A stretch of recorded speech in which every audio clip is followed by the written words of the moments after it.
Kaylin, please, I am begging you, we can fix this. Just put the phone away. She was on her knees, right there, in the middle of the office hallway. Mascara down her face, one heel twisted sideways, hands reaching toward him. He didn't move. There's nothing on that phone that means what you think it means. He raised it anyway. Her own voice filled the hallway. After the divorce, I'll claim the pregnancy is Kaylin's. He won't contest it. He never contests anything. With $100 million in assets, the settlement alone will cover everything. Nobody breathed. Not the co-workers frozen in the doorway. Not the man in the expensive suit standing 2 steps behind her, who suddenly couldn't find anywhere to look. Not her. Kaylin lowered the phone. Slowly. No rush. You are 3 months pregnant. Kaylin said, as if Jabari hadn't spoken. With his child. And I've known for 6 weeks. She opened her mouth. Nothing came out. He glanced down at his watch. That same plain, practical watch he'd worn to work every single day for 6 years, and said, almost quietly enough to miss, You have 47 seconds before security arrives. No, Kaylin! Please! That was the moment everything collapsed. But to understand why Kaylin Voss was standing in that hallway, calm, dry-eyed, completely prepared, you have to go back to the morning it all began. That morning started the way every morning had for the past 8 years. Quietly, without fanfare, with a man doing everything right for someone who had already decided he didn't matter. His name was Kaylin Voss, 34 years old, senior engineer at one of Manhattan's most demanding tech firms. The kind of man who woke up before the alarm, made his wife's coffee before his own, and never once asked to be thanked for it. He believed, genuinely, deeply, that loyalty shown consistently over time was the most powerful thing a person could offer another human being. By the end of that Tuesday, he would understand exactly how that belief had been used against him. The city of New York does not pause for exhaustion. By 5:45 in the morning, Lexington Avenue was already in motion. Cab doors slamming. A food cart wheeled into position on the corner of East 78th. Pigeons conducting their usual hostile negotiations on the sidewalk. The sky above Midtown was still that bruised purple shade it gets before the sun commits. Kaylin had been awake for 22 hours straight. His 2016 Toyota Camry, silver with a dent above the rear left wheel he kept meaning to fix, rolled into the lot of a BP station near East 78th Street. The engine made a soft, grateful ticking sound when he cut it off. He sat for a moment before getting out. Just sat. His dress shirt had a coffee stain below the second button. His eyes carried 14 hours of fluorescent conference rooms. And yet, even in that condition, there was something composed about Kaylin Voss.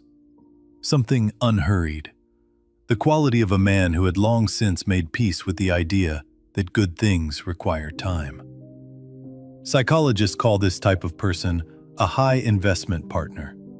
Someone who gives generously, quietly, and without limit, often without recognizing how badly the imbalance has tilted. Their loyalty makes it genuinely hard to believe that someone they love could be operating in bad faith. Kaylin Voss was a textbook high investment partner. He just didn't know it yet.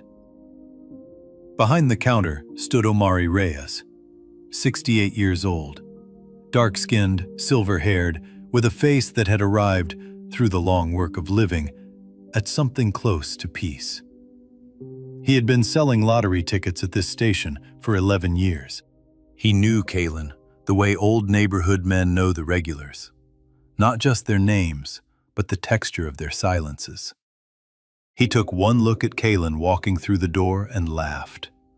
Not mean, just honest. "Son," Omari said, "you look like something the city chewed up and forgot to finish." 14-hour overnight, big system rollout, 3 teams pointing at each other every time something broke. Omari clucked his tongue. "And you drove yourself home?" "Imani doesn't like waking up alone." Omari went quiet. Just one beat. The pause of a man who has formed a private opinion and decided, for now, to keep it there. He reached under the counter and slid a lottery ticket across the glass. "Take this one. Maybe fate will finally pity you today." Kaylin laid $2 on the counter and tucked the ticket into his shirt pocket. "Thank you, Omari." "Don't thank me yet." He drove the rest of the way home through the quiet Upper East Side streets, where he and Imani rented a 2-bedroom on East 91st. A building with a doorman who remembered everyone's dry cleaning and floors that smelled of lemon polish. The apartment was dim and still. Imani was sleeping. He made her coffee first, then his own. Scrambled 2 eggs, sliced half an avocado, set the tray outside the bedroom door with a folded napkin, a small ritual he had maintained for years, through overtime weeks, through disagreements, through the low-grade exhaustion of a marriage that had gradually stopped feeling like a partnership. He did it anyway, because that was who he was. He was asleep on the sofa inside of 4 minutes. At 1:47 in the afternoon, Kaylin sat alone near Riverside Park, eating a chicken sandwich from a cart on Broadway. The Hudson shimmered in the distance. He pulled out his phone, remembered the ticket, scanned it. The screen held still for 1 second. Then it lit up. Jackpot. $100 million. He did not shout, did not move. He sat completely still, sandwich forgotten in his lap, river still moving, city still breathing, world entirely indifferent to what had just happened to one quiet man on a Tuesday afternoon. Then, very softly, he whispered, "Finally, I can truly make her happy.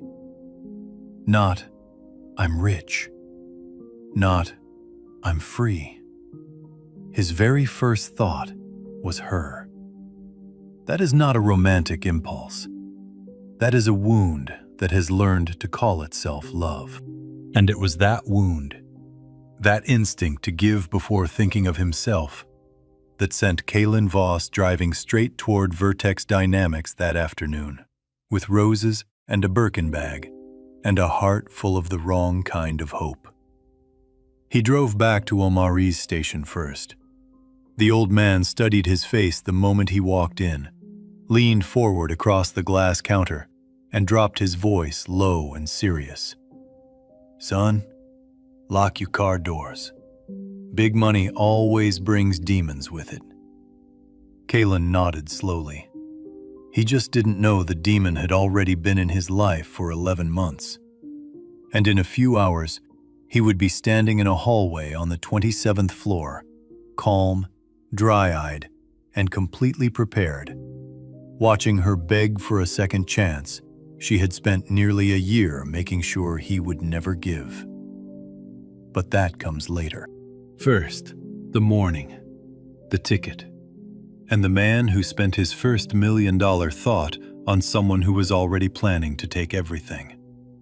What Kaylin chose to do with that money in the next 2 hours will either restore your faith in love or remind you, painfully, of why that faith needs to be protected.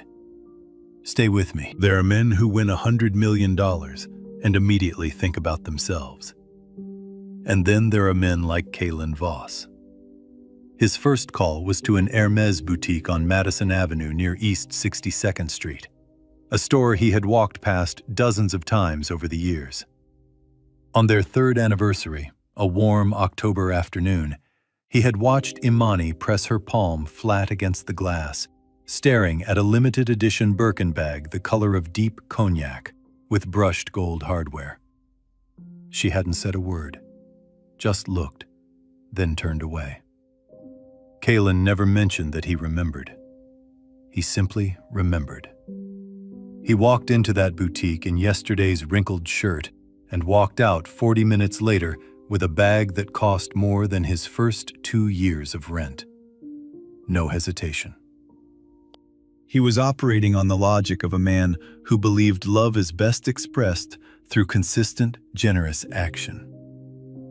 Then came 300 deep red roses, ordered from a florist on Lexington Avenue. Delivered directly to the Vertex Dynamics building, a 40-story glass tower on West 48th Street, where Imani worked as Director of Strategic Partnerships. And a glossy black Rolls-Royce Cullinan, rented from a service in Chelsea. The kind of vehicle that stops foot traffic simply by existing. Before leaving for Midtown, he made one more stop. A grocery store on Amsterdam Avenue. A pint of Häagen-Dazs dark chocolate ice cream, Imani's specific preference, and a small bundle of white freesia for the blue ceramic vase on her office desk. He had replenished that vase roughly 40 times over the course of their marriage. Quietly, without being asked, without expecting thanks. Those gestures looked like love from the outside. And in Kalen's case, they were. But they were also something else. The invisible labor of a person who had learned to make themselves indispensable, hoping indispensability would eventually feel like being truly valued. It almost never works that way. He was carrying the grocery bag back to the car when his hand found Imani's backup phone in his jacket pocket. She'd left it at home, a small habit she'd developed over recent months, cycling between two devices with explanations that were each just plausible enough on their own and slightly wrong when considered together. The screen had a text notification visible without unlocking. "Tonight he'll be home late. I'll come over. Jay." He read it twice. Something cold moved through his chest. Not rage, something quieter and more devastating. The specific feeling of a thing you have almost known for a long time finally stepping forward and introducing itself clearly. He stood on Amsterdam Avenue for 17 seconds. He counted them later. Then he put the phone in his pocket and kept walking. Why didn't he call her? Why didn't he turn around? Because Kalen didn't act on suspicion. He acted on evidence. And the truth was, this had not been the first sign. For 11 months, 11 quiet, costly months, he had been watching. Late nights, a new perfume worn only to work, a phone always placed face down on the kitchen counter. Individually explainable, together a different story.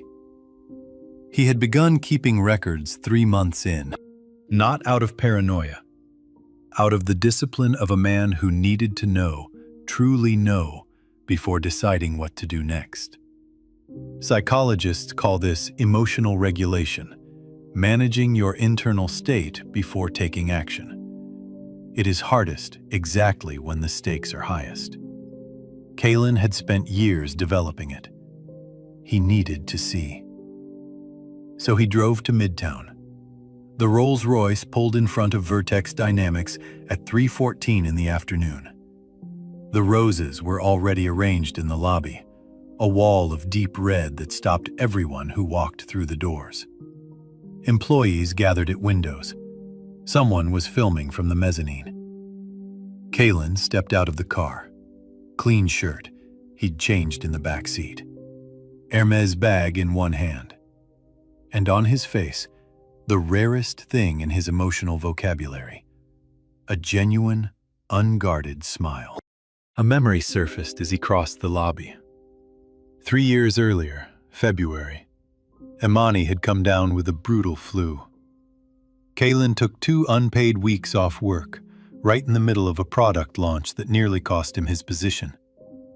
He cooked her porridge, pressed cool cloths against her forehead at 2 a.m, sat in the dark bedroom telling terrible jokes until she laughed despite herself. When his department head asked why he hadn't simply hired a nurse, Kalen looked at him with mild confusion. "She's my family," he said. He meant it completely. He took the elevator to the 27th floor. Long hallway, dark charcoal carpet, floor-to-ceiling windows at the far end framing a gray-blue slice of New York sky. He heard her voice before he reached the corner. Relaxed, playful, the voice of someone who believed the coast was completely clear. "Jabari, stop worrying. Kalen still thinks everything is fine. He's reliable like that, always working late, never asks the wrong questions." A man's low laugh answered. Then sounds no one should hear through a door they are about to open. Kalen pushed it open. Imani was in the arms of Jabari Cross, her 41-year-old department head. Tall, expensive suit, the casual familiarity of a man who had been there many times before. The Hermes bag hit the floor, then the grocery bag. The ice cream rolled slowly and came to rest against the baseboard. Imani spun around. Her first expression, the one her face produced before she had time to manage it, was not guilt. It was fear. But then, in 3 seconds, her eyes traveled past Kalen's shoulder, through the hallway window, down to the street where the black Rolls-Royce still gleamed at the curb. And for one brief, unguarded moment, her expression shifted into something else entirely. Kalen saw it. He saw all of it. What he pulled from his jacket pocket next is something none of them in that hallway will ever forget. And when his phone rang in the middle of that silence, everything changed at once. Nobody in that hallway moved. Not Imani, not Jabari, not the 2 junior associates frozen in the conference room doorway, holding their laptops like shields. The only sound was the muffled city far below. Then Kalen's phone rang. He answered on the second ring, voice completely steady. "Yes, this is Kalen Voss." A pause. "I confirm. Thank you." He slid the phone back into his pocket. "That was the lottery commission," he said. "The transfer is confirmed." What happened next is a near-perfect demonstration of what psychologists call self-interest activation. The moment a person's mask drops, not because of an emotional confrontation, but because a financial calculation has just changed. Jabari's expression moved through several stages: smug, confused, recalibrating. Imani, perfectly still since the door opened, took one step forward. Just one. Toward Kalen. Involuntary. Her body moved toward the money before her mind could manage the impulse. Kalen noticed. He noticed everything. He reached up and removed his wedding ring.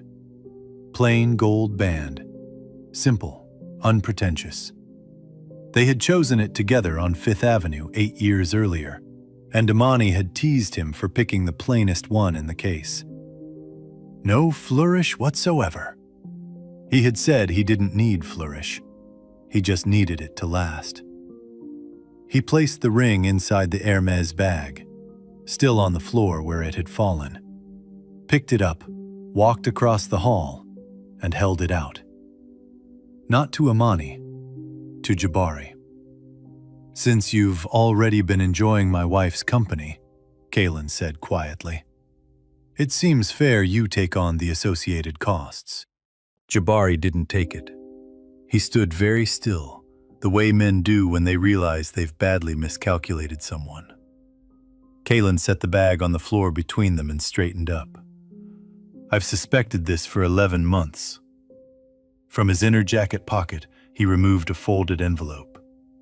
He opened it and held up the first page. Printed screenshots of text messages, Dozens, time-stamped, some with location data. Hotel receipts from the Knickerbocker on Times Square, charged to a joint account Imani believed Kaylin never checked. Calendar entries, late client dinner on Tuesday evenings, lining up precisely with a West Village restaurant that Jabari's assistant had expensed repeatedly. He laid each page against the hallway wall, methodically, the way an engineer presents a diagnostic report. One of the junior associates quietly pulled the conference room door closed. Kaylin heard the soft click and didn't look up. He was not performing this for the audience. He was doing what he had always done, working through a problem carefully, completely, without wasted motion. There is a concept called the preparation effect, the measurable emotional benefit of thorough preparation before a confrontation. People who have prepared extensively experience significantly less acute distress in the moment because their nervous system has already processed much of the worst of it in advance. Kaylin had been grieving this marriage for nearly a year, quietly, alone, while still making her coffee every morning. "Kaylin," Imani started. "I'm not finished," he said, not harshly, just clearly. He placed the final page against the wall. Then, to the visible discomfort of everyone present, he said simply, "Give me a moment." He walked back down the hallway, took the elevator to the lobby, stepped through the revolving doors, and got into the back seat of the Rolls-Royce. The driver, Gerald, a retired Navy man who understood without being told, raised the partition. The silence in that back seat was total. Kaylin pressed his head against the leather headrest, closed his eyes, and for the first time in 11 months of careful, controlled composure, he let himself feel the full weight of what was sitting on his chest. He struck the armrest once, not hard, the way you press on a bruise to confirm it's still there. His breath became uneven, and he whispered, in the dark of that back seat, 8 years. And in your eyes, I was never anything but convenient. I want to be honest about this moment, because it's the most important one in the entire story. Kaylin Voss is not made of stone. The composure he showed in that hallway was not the absence of pain. It was pain, held inside extraordinary self-discipline. The moment he was alone, no audience, nothing to be composed for, it came through. 4 minutes and 20 seconds. He counted them later. Then he dried his face, straightened his collar, and got out. The difference in him when he walked back through those revolving doors was not dramatic, but it was visible to everyone who saw it. He had gone into that car looking like a man absorbing a wound. He came back out looking like a man who had absorbed it, set it down, and decided what came next. The receptionist at the front desk, Priya, 6 months on the job, glanced at his face and looked away quickly. Not because he was frightening, because something in his expression made people instinctively give him room. He rode the elevator back to 27. The hallway was more crowded. Word moves through an office building the way it moves through a small town, instantly and with detail. At least a dozen people stood at a careful distance, some pretending to check phones, some not pretending at all. Imani was still there. Mascara tracked down both cheeks, unwiped. Jabari stood slightly behind her, jacket oddly skewed, looking for the first time like a man who genuinely did not know what to do with himself. Kaylin gathered his documents, folded them, returned them to the envelope. Then he looked at both of them. One clear, unhurried look. "The divorce papers were filed this morning," he said. "I prepared them 3 months ago." Imani's breath caught. 3 months? You knew and said nothing? "I gathered evidence for 11 months, Kaylin said. I filed after month 8. I allowed 3 more months to confirm what I was seeing. He paused. I confirmed it. That answer, precise, patient, and entirely without heat, landed in that hallway like a stone into still water. Because everyone present suddenly understood the same thing at the same time. This man had not been blindsided. He had been watching. And everything he had seen, he had kept, quietly, methodically, without ever letting them know he was keeping it. Anger is predictable. Anger gives you something to manage. Quiet accuracy gives you nothing. But the real shock, the one that left the entire 27th floor breathless, hadn't happened yet. When Imani dropped to her knees and Kaylin reached for his phone a second time, what came next didn't just expose a betrayal. It revealed a plan. Imani dropped to her knees. Not slowly. The way a person drops when their legs make a unilateral decision. Sudden, floor level. One heel twisting sideways, her bag sliding across the charcoal carpet. Kaylin. His name cracked in her voice like a fault line. I am begging you. I made a terrible mistake, but we can come back from this. We can fix everything if you just... I'd like you to hear something first, he said. He opened an audio file and held up the phone. Her own voice filled the hallway. Clear, unhurried, completely unguarded. After the divorce, I'll claim the pregnancy as Kaylin's. He won't contest it. He never contests anything. With $100 million in assets, the settlement alone will cover everything. The hallway went absolutely silent. Not the polite quiet of people being discreet. The genuine, arrested silence of people who have heard something that reorganized their understanding of events. A woman near the elevator pressed her hand over her mouth. Someone dropped a pen. Nobody moved to pick it up. Jabari Cross went very still. Imani, on her knees, did not look up. Kaylin lowered the phone. You are 3 months pregnant, he said. With his child. And the plan was to present that pregnancy as yours and mine in the divorce proceedings, to secure a significantly larger settlement. He paused. I've known for 6 weeks. What the recording described goes beyond an affair. It is what attorneys in high-asset divorce cases call predatory opportunism, a deliberate scheme to misrepresent facts in a legal proceeding in order to redirect assets. It is not a crime of passion. It is a plan, built in advance, by someone who viewed their partner not as a person, but as a resource. And here's the part that is hardest to sit with. It could only work on a specific kind of person. A trusting person. Someone who, in Imani's own words, never contests anything.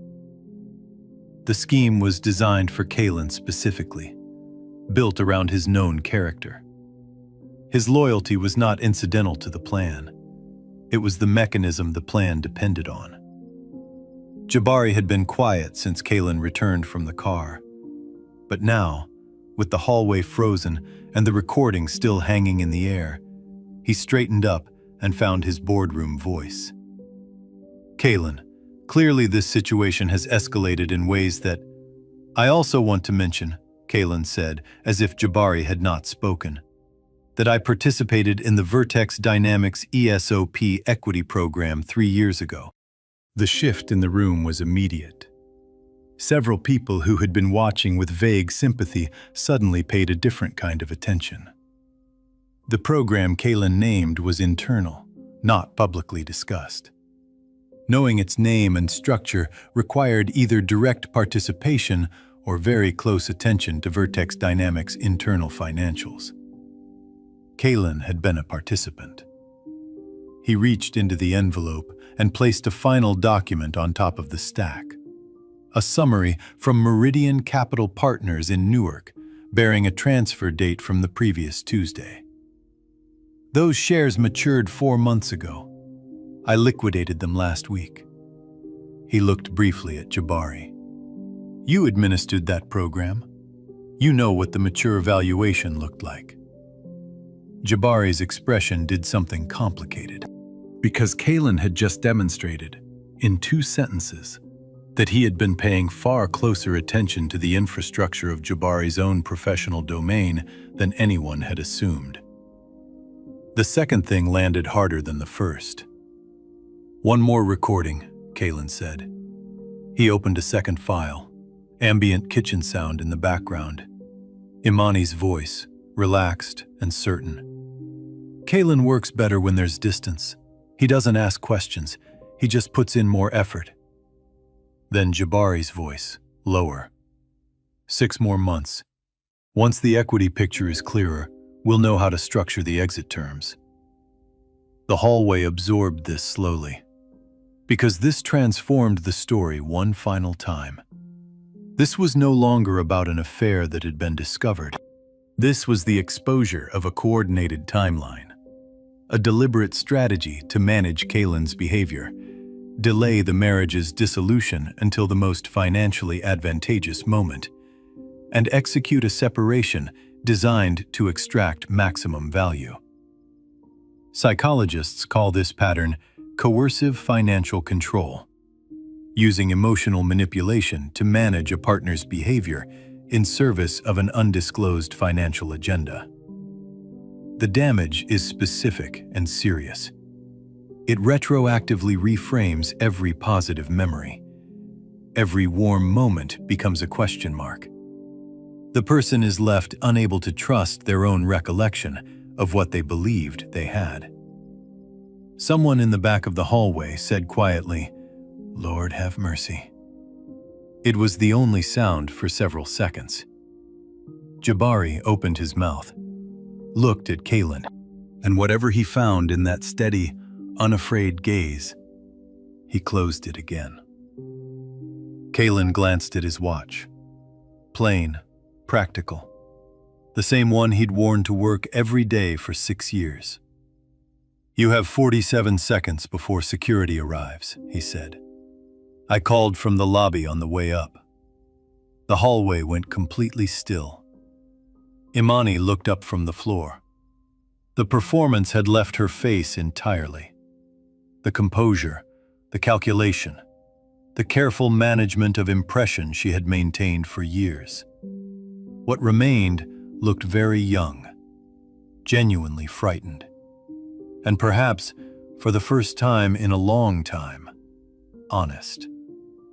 She reached toward him, not grasping, just reaching. The way people reach when they've stopped pretending they don't need something.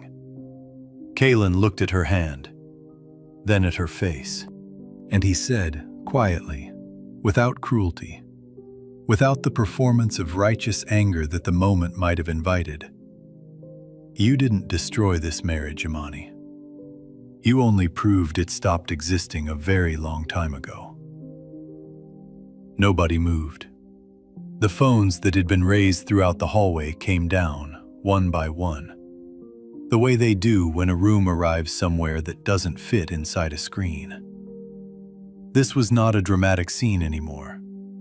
It was something quieter and more final. A man choosing, in public and without apology, to value his own dignity more than the relationship that had disregarded it. Security arrived in 44 seconds. Jabari adjusted his jacket with both hands, the smallest and saddest gesture of the afternoon. Imani sat on the floor of that hallway in a designer dress, mascara on her cheeks, one heel turned sideways.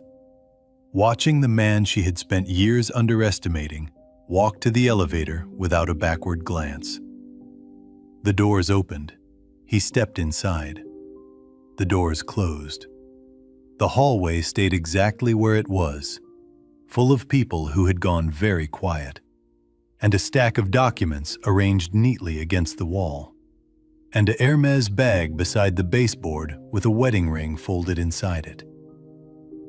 What followed in the weeks after that Tuesday was swift, thorough, and entirely predictable to anyone who had seen what Kalin had prepared.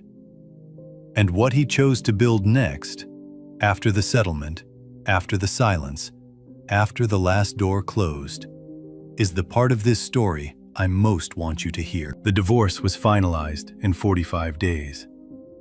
In New York, that qualifies as remarkably swift. Kalin's attorney, a methodical, quietly effective woman named Diane Cho, who operated from a modest office on Court Street in Brooklyn and had been working his case for 3 of those 11 months, later told a colleague that she had never seen a settlement proceeding so thoroughly prepared on one side. That was because Kalin had prepared everything.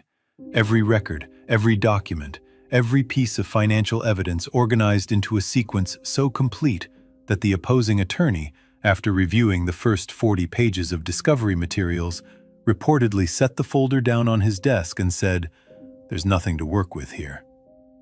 There wasn't. The lottery winnings, received before any divorce filing, and documented through the Lottery Commission as individual assets prior to the marriage's legal dissolution, remained entirely Kalin's. The equity payout from the ESOP program, similarly finalized weeks before the proceedings began, also remained his. The financial strategy that Imani and Jabari had discussed on that recording, designed to claim a portion of those assets through a settlement timed to coincide with their maturation, had required everything to happen in a specific order. Kalin had simply changed the order, months before they were ready to move. There is a lesson here that I think is worth naming directly, because it's one that gets lost in the emotional weight of stories like this. Kalin did not win because he was wealthier or better connected or more powerful. He won because he paid attention earlier, prepared more thoroughly, and acted from a position of documented clarity rather than reactive emotion. He turned patience, the very quality his wife and her associate had mistaken for passivity, into a strategic advantage. Behavioral economists call this delayed response strategy. The decision to absorb information quietly, allow the other party to believe they are in control, and act only when your position is fully secured. It is the approach of someone who understands that timing is not about being fast. It is about being ready. Kalin was ready. They were not. Imani's position at Vertex Dynamics was terminated within 2 weeks of the incident, officially documented as a mutual separation following a conflict of interest review, which is the corporate language for a situation that everyone understands and no one will discuss specifically. Jabari Cross was placed on administrative leave, pending an internal investigation into conduct violations that the recordings had made difficult to dispute. By the time that leave concluded, his role had been restructured into something he did not accept. His resignation was received without notable comment. His reputation in the industry, which had been built carefully over nearly 2 decades, did not recover. Kalin did not follow any of this closely. He had blocked both numbers the evening the divorce was finalized, and he had made a deliberate decision not to monitor consequences he had not chosen to create. The consequences were the natural result of documented behavior. They were not his project. He was focused on something else. He had found a house in Montclair, New Jersey, a quiet, maple-lined suburb about 40 minutes from Manhattan. 4 bedrooms, a backyard large enough for a garden, a detached garage, and a front porch with a screen door that made a soft sound when the wind came through. He bought it outright and moved in on a Thursday with 3 suitcases, a box of kitchen equipment, and no furniture in the living room yet, because he had not decided what he wanted there. For the first time in years, no one was deciding things for him. That first weekend, he planted a vegetable garden. He had grown up watching his grandmother tend a garden along the back fence of her house in Winston-Salem, North Carolina. a woman who had worked 2 jobs, raised 4 children, and still found time on Saturday mornings to be on her knees in the soil, pressing seeds in by hand. She used to say that growing things was a practice in trust. You do the work today, and you believe, without proof, that something will come of it in its own time. Kaylin hadn't grown anything in years. The Manhattan apartment had no outdoor space, and Imani had found the idea of gardening charmingly impractical. He now had 12 tomato plants, 2 rows of pole beans, and a small raised bed of herbs he suspected he had planted at the wrong depth, but was willing to learn from. He also retrieved a 1972 Buick Riviera from a storage facility in Secaucus. Rusted along the lower panels, engine reluctant, interior needing everything. He began working on it in the garage on weekend evenings. Not quickly, not with a deadline. With the steady, patient attention of a man who had been reminded recently that things worth having are built slowly. 6 weeks after moving in, he drove back to the BP station on Lexington Avenue one last time. Omari was behind the counter with a crossword puzzle open on the glass surface beside the register, filled in with the careful handwriting of a man who does not rush leisure. He looked up when Kaylin walked in, and his face settled into a slow, unhurried smile. "There he is," Omari said. "I moved to Jersey," Kaylin said. Omari raised his eyebrows. "Voluntarily?" "Montclair. It's good." Omari studied him for a moment, the particular, unrushed study of an old man who has learned to read people by what they've stopped carrying rather than by what they still are. "You look different," he said. "I sleep now," Kaylin said. "That'll do it every time." They stood in comfortable quiet for a moment, the kind that doesn't require filling. Then Omari said, without preamble, "Big money shows you who's performing and who's real. Looks like you've seen it clearly now." "I have," Kaylin said. "And what do you see when you look at yourself?" Kaylin was quiet for a beat. He looked at the lottery display, the scratch-offs, the Powerball board, the small laminated sign that said, "You never know," in cheerful red letters. A man who spent 8 years trying to be enough for someone who never defined what enough meant, he said, and who is now, for the first time, just trying to be enough for himself. Omari nodded once, slowly, the way a person nods when they hear something that needed saying. "That," the old man said, "is the whole lesson right there." Before leaving the city for good that afternoon, Kaylin sent one final message to Imani. "I'm not angry with you. I'm only sorry that for 8 years you chose to take rather than build. I hope you learned something from that eventually." He did not wait for a response. He blocked the number before a read receipt could come through. He had written it for himself, not as a final word in an argument, but as the sound of a door closing gently, firmly, without leaving a gap. And that gentleness, in the end, was the most clarifying thing he had done all day. 2 years later, Kaylin Voss was living a life that looked nothing like the one he had been building for someone else, and everything like the one he had quietly always wanted. And the last part of this story is the part that will stay with you the longest. 2 years later, late September in Montclair. The maple trees along his street had begun to turn, just the first tentative gold at the leaf edges, the color you only catch if you've made a habit of paying attention. Kaylin was on the back porch with his coffee, watching the garden. The tomatoes had done well this year, far better than the first season, when he'd overwatered and lost half the yield. Gardening had taught him the same lesson his engineering work always tried to. Failure is not a setback. It is information. The only question is whether you use it. He had used it. The Firm Ground Foundation had been his idea, incorporated 14 months after the move. A small office on Bloomfield Avenue in Montclair, rented for less than his old Manhattan parking spot had cost. Its focus was specific.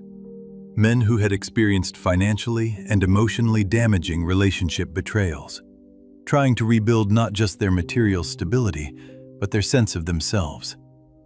The foundation offered financial counseling, legal referrals, and structured peer conversations, a space where men conditioned to endure silently could speak plainly about what they had survived.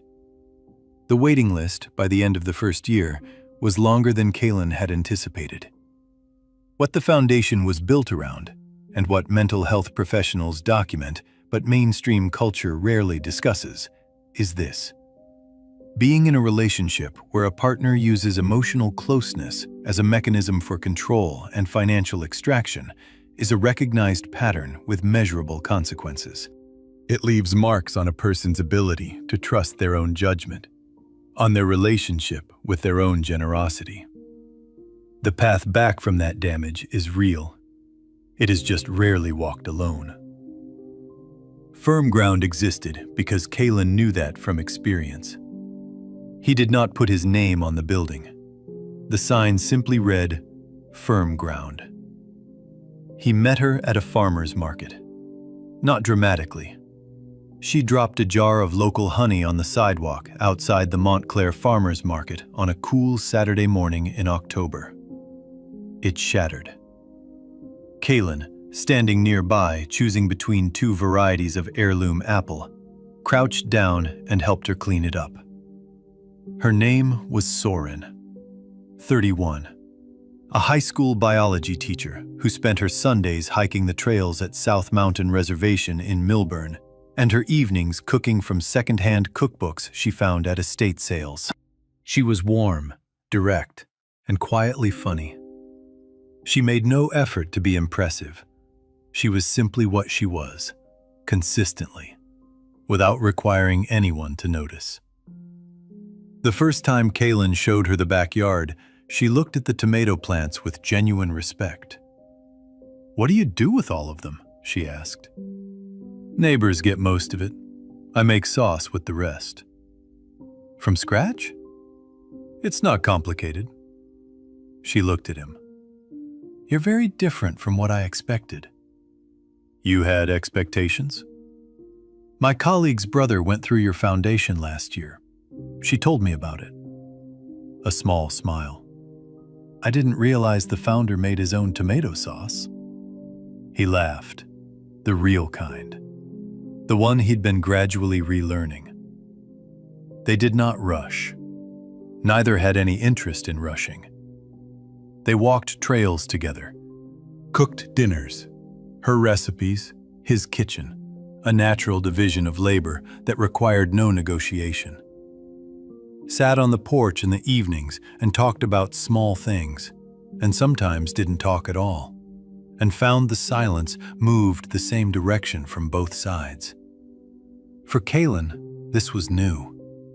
Not the silence. He had always been comfortable with quiet. But silence that did not require him to compensate for it, to fill it, to work harder to make it acceptable. He had spent 8 years exhausting himself inside a relationship that was never going to be comfortable. This was simply easy, in the way things are easy when they actually fit. Omari called on a Tuesday afternoon in November, still at the BP station. A little more silver, a little slower. Same sharp eyes. "Son," he said through the screen, studying Kalin with the unhurried attention of someone confirming a long-held theory. "Now you understand. A solid foundation isn't built with money. It's built with patience, self-knowledge, and knowing your own value before anyone else gets to define it for you." Kalin was at his kitchen window, looking out at the garden, dormant for winter, covered and composted, storing itself quietly for spring. "Money can arrive without warning," he said, "but character only reveals itself under pressure. That's what the money did. It didn't create the situation. It just applied enough pressure that the truth became impossible to hide. He paused. Watch what people do with the ordinary Tuesday, with the person who is reliable and present and never makes a scene. That's where character lives. Not in grand gestures, but in what someone does when nothing is at stake. Omari pointed at him through the screen. Write that down somewhere. I lived it, Kalen said. I don't need to write it down. Final voiceover. Kalen Voss woke up after a 22-hour shift, bought a $2 lottery ticket out of kindness for an old man, won $100 million, and spent his very first thought on making someone else happy. He was not rewarded for that impulse the way he hoped, but he was rewarded for everything that impulse revealed about who he was. The patience, the preparation, the discipline to walk away without performing his pain for an audience. This story teaches us that generosity is a virtue, but it requires discernment. The same open hand that gives warmth to someone who values it becomes a vulnerability in the hands of someone who doesn't. Knowing the difference is not cynicism. It is wisdom. It teaches us that the people who take their time, who build carefully, observe honestly, and refuse to trade their self-respect for the comfort of pretending, are the ones still standing when the truth comes out. And it teaches us that closure is not something another person gives you. It is something you choose. Kalen found that out on a Tuesday afternoon in a Manhattan hallway. And he found his peace on a back porch in New Jersey, watching tomatoes grow, beside someone who loved the same quiet things he did.